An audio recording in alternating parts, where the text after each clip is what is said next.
Morning my dear students. कक्षा 7 में इस ग्रुप पर जुड़े हुए समस्त विद्यार्थियों का आज की कक्षा में बहुत बहुत स्वागत है। मैं आपका गणित अध्यापक शुभम तिवारी माया ज्ञानोदय संस्कार एकेडमी से आज की कक्षा प्रारंभ करते हुए आप सभी विद्यार्थियों को अपनी कक्षा की ओर उन्नीत करते हुए ले चलता हूँ। कल मैंने आपको सवाल नंबर 8 तो विद्यार्थियों कल मैंने कक्षा 7th में फर्स्ट ईयर अभ्यास में मैथ में सवाल नंबर 8 का फर्स्ट क्वेश्चन मैंने लगाया था।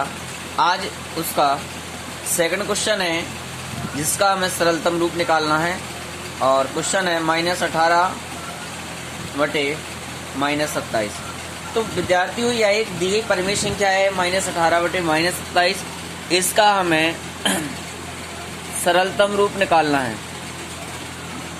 आइए सरलतम रूप कैसे निकालेंगे।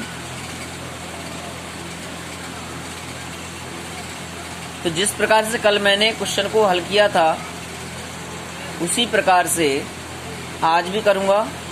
तो -18 बटे -27 परिमेय संख्या में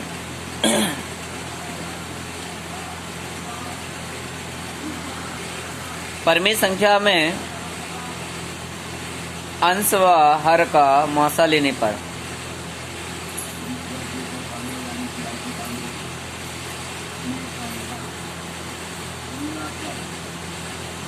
तो यहाँ अंश और हर का मासा लेंगे 18 और 27 में। तो 18 का भाग 27 में देंगे, क्योंकि हमने आपको पहले ही बताया था छोटी संख्या का भाग बड़ी संख्या में। तो 18 का भाग 27 में जब आप देंगे तो 18 एकम 18, 18 दूनी 36 ज़्यादा हो जाएगा। 18 एकम 18, 27 में से 18 को आप घटाएंगे तो 9 बचेगा और 9 का भाग हम यहाँ 18 में देंगे तो 9 दूनी 18। अर्थात यहाँ पर अभिष्ट मासा जो प्राप्त होगा वह हमारा 9 होगा।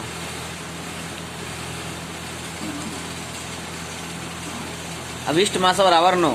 अब जो मासा प्राप्त हुआ है उस मासा का भाग हम यहाँ पर दी गई परिमेय संख्या में देंगे। तो दी गई परिमेय संख्या में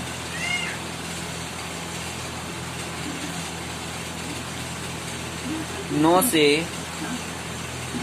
भाग देने पर तो दी गई परिमेय संख्या के अंश व हर में 9 का भाग देंगे तो -18 भागे बटे 27। तो 9 दूनी 18 और 9 × 27 अर्थात -2 बटे -3। ऋण से ऋण यहाँ कैंसिल हो जाएगा।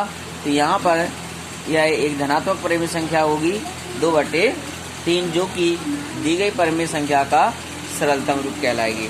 तो विद्यार्थियों यहाँ पर मैंने देखा क्वेश्चन नंबर खा की बात। अब क्वेश्चन नंबर गा की बात करें तो इसी प्रकार से आपको क्वेश्चन नंबर गा भी करना है 21 बटे -36। अब एक विधि और बताई थी मैंने सरलतम रूप करने के लिए कि छोटी से छोटी संख्या से अगर आप भाग देते हैं और एक ऐसी संख्या जो दोनों संख्याओं को विभाजित कर सकती है तो ऐसे भी आप किसी संख्या का सरलतम रूप निकाल सकते हैं। तो हम जानते हैं 21 और 36। अगर देख 21 एक विषम संख्या है, 36 सम संख्या है, परंतु 3 एक ऐसी संख्या है जो 21 यानी 21 को भी विभाजित करेगी और 36 को विभाजित। तो 3 7 21 और 12 3 36 अर्थात नई संख्या क्या प्राप्त हुई 7 बटे -12। क्या अब और कोई ऐसी संख्या है जो 7 और 12 को भाग दे सकती है? नहीं। क्यों? 7 एक अभाज्य संख्या है, 12 भाज्य संख्या है। तो जब एक अभाज्य और एक भाज्य संख्या प्राप्त हो रही है तो यहाँ पर कोई और संख्या नहीं है जो दोनों को विभाजित कर सके। इसलिए 21 बटे -36 का अभिष्ट सरलतम रूप हमारा 7 बटे -12 ही होगा। यही हमारा इस दी गई परिमेय संख्या का अभिष्ट सरलतम रूप है। तो यहाँ पर मैंने इस प्रकार से भी आप सरलतम रूप अगर निकालना सकें तो आप निकाल सकते हैं। इसके बाद सवाल नंबर 9। सवाल नंबर 9 की बात करता हूं मैं। अपनी अभ्यास पुस्तिका में निम्न लिखित रिक्त स्थानों की पूर्ति करो। तो रिक्त स्थानों की पूर्ति करना है हमें।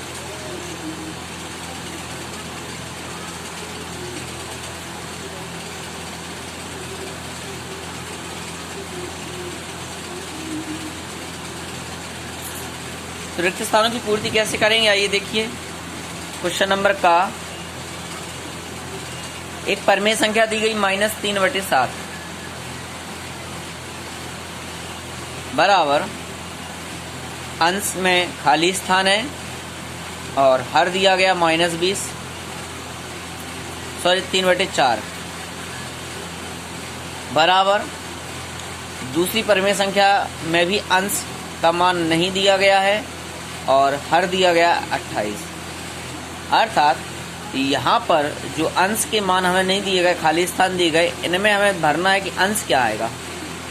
तो विद्यार्थियों यहाँ पर एक बात ध्यान दें, जब किसी परिमेय संख्या में आपके हर दिए गए हों और अंश का मान ना दिया गया हो, तो दी गई परिमेय संख्या के हर से दूसरी परिमेय संख्या के हर में हम भाग देंगे।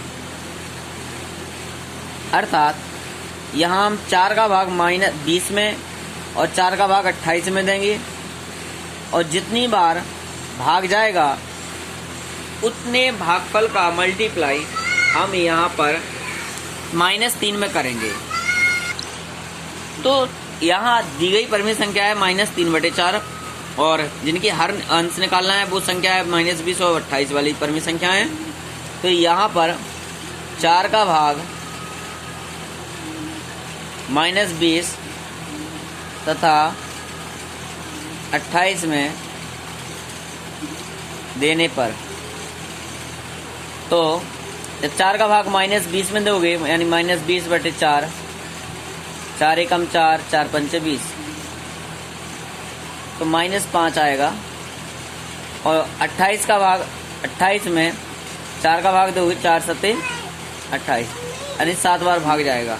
तो यहाँ -5 का भाग हम पहले -3 में करेंगे, तो जो अंश प्राप्त होगा उसे हम पहली परिमेय संख्या में भरेंगे। 7 का गुणा हम -3 में करेंगे, जो दूसरा यहाँ पर गुणनफल प्राप्त होगा वो दूसरी संख्या के अंश में लिखेंगे। अतः प्रथम परिमेय संख्या क्या होगी, -3/4 में -5 का मल्टीप्लाई करें नीचे, -5 का मल्टीप्लाई अगर हम करें ऊपर, तो हमें यह दूसरी परिमेय संख्या जो दी गई है यह प्राप्त हो जाएगी। 5 × 3 = 15, माइनस का गुणा माइनस में किया प्लस हो गया और 5 × 4 = 20 यानी -20। तो देखिए यही हमें परिमेय संख्या प्राप्त हो गई कि हर हमारा -20 था और अंश हमें निकालना था। तो अंश में यहाँ पर कितना भरा जाएगा, 15 भरा जाएगा। दूसरी परिमेय संख्या क्या होगी, -3/4 में हमें जो भागफल प्राप्त हुआ था 7, इस 7 का मल्टीप्लाई करना है। तो 7 7 × 21 -21 होगा, 7 × 4 = 28। तो यहाँ पर आप देख रहे हैं जो दूसरी परिमेय संख्या दी गई है इसमें अंश नहीं दिया, हर दिया गया, तो हर हमारा 28 रहा और अंश में हमारा कितना आया, -21। तो इस प्रकार से आपको प्रत्येक 9वां सवाल को हल करना है।